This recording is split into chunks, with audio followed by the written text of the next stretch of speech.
Bom dia, você que nos acompanha diariamente pelo nosso canal IBE Fortaleza. Estamos na última semana de junho e o meu desejo é que possamos fazer uma avaliação dos nossos 6 primeiros meses e ajustarmos o que preciso for para a conclusão dos dias que nos faltam em 2022, um ano certamente que tem sido marcante e que tem sido determinante em nossas vidas. Eu desejo que os dias em 2022, os que ainda faltam a ser completados, possam ser debaixo da bênção e do cuidado do Senhor. Eu fiquei tão impactada com a reflexão sobre Filipenses capítulo 2, de 5 em diante, que decidi fazer mais uma reflexão sobre esse assunto da humildade, da capacidade de se esvaziar, capacidade de tomar a forma de servo, que hoje nós vamos refletir um pouco mais sobre esse assunto.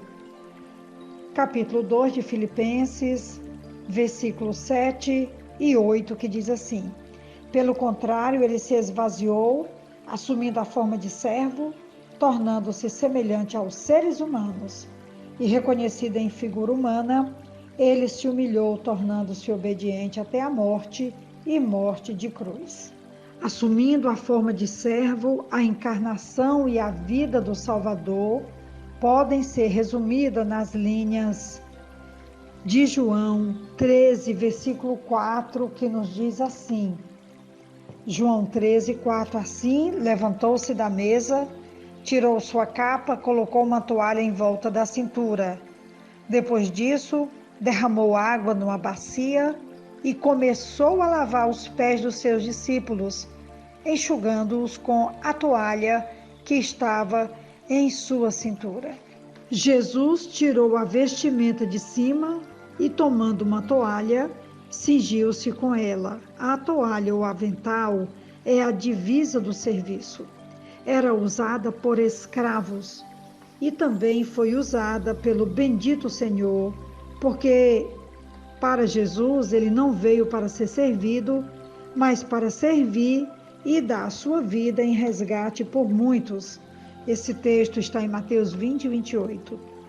Paremos um instante a fim de considerar o rumo dos pensamentos dessa passagem.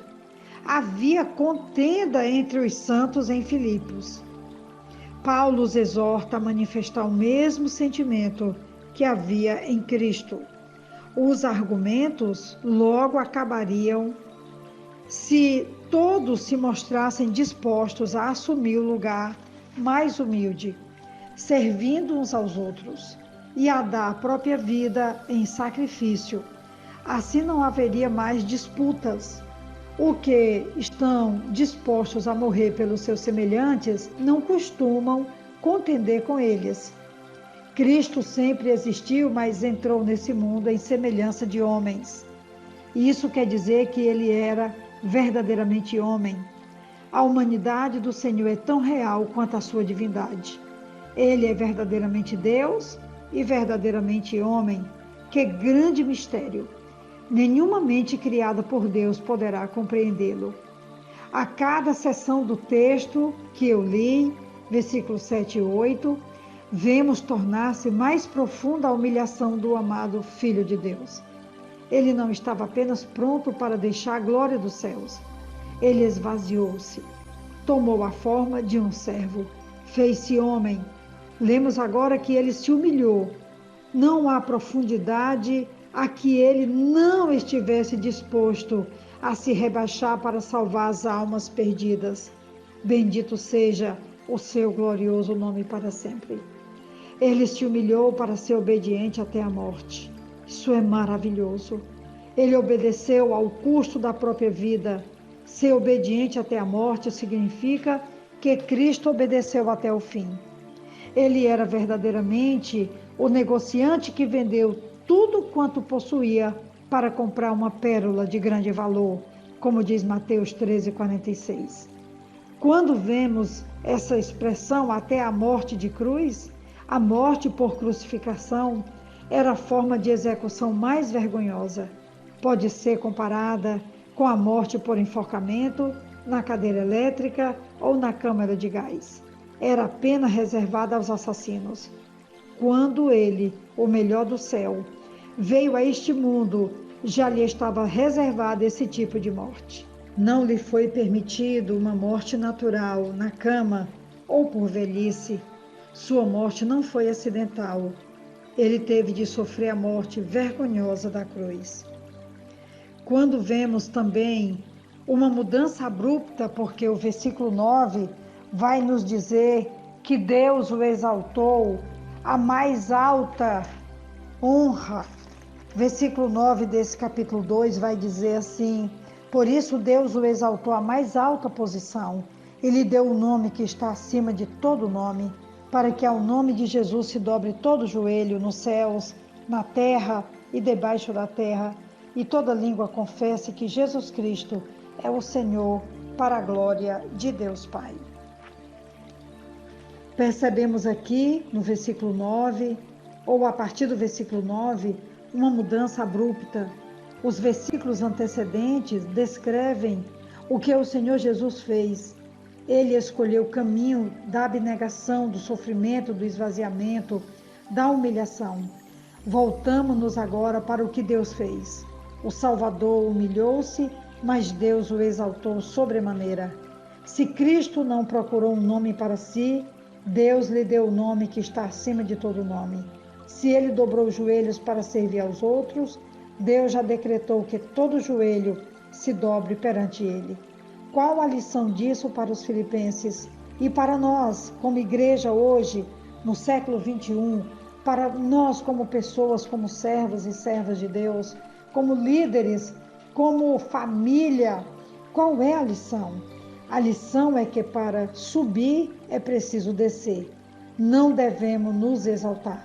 Devemos ser servos dos outros para que Deus nos exalte no devido tempo, como ele fez com Jesus, dando-lhe toda a honra, toda a glória e um lugar à direita para que ele assentasse como prova da sua vitória e do seu triunfo por ter se submetido a Deus de toda forma e como Deus exigiu, assim ele cumpriu. Que lição nós podemos tirar ainda para nós, né? Já vimos essa lição, mas nós também podemos tirar outra lição. Eu volto aqui a João capítulo 13, quando nós vamos encontrar ali Jesus pegando a toalha, o avental, a água e começando a lavar os pés dos discípulos. E como eu já descrevi o texto, mas não descrevi ainda a conclusão do texto de João 13, quando a palavra do nosso Deus vai dizer no versículo 15, eu lhes dei o exemplo para que vocês façam como lhes fiz. Digo-lhes verdadeiramente que nenhum escravo é maior do que o seu senhor, como também nenhum mensageiro é maior do que aquele que o enviou. Agora que vocês sabem estas coisas, felizes serão se as praticarem. Esse é, pois, o desfecho final do texto, tanto de Filipenses, capítulo 2, a partir do versículo 5, como também do Evangelho de João, capítulo 13, quando nós vamos nos deparar com o lava-pés, quando Jesus lava os pés, inclusive os pés de Judas. É a nossa lição, é a nossa inspiração e é o que Deus tem para nos falar, para nos desafiar e também para nos conduzir no triunfo de uma vida em humildade, um estilo de vida em humildade. Que Deus nos ajude, nos abençoe e que Ele continue nos inspirando. Quero hoje concluir dizendo que eu também recebi a ajuda do comentário bíblico popular do Novo Testamento, que me inspirou e me ajudou a compor esse áudio de hoje. Que Deus nos abençoe. Aqui quem vos fala é a pastora Betinha, da Igreja Batista Esperança. Eu te envio então um grande abraço e que Deus nos abençoe. Amém.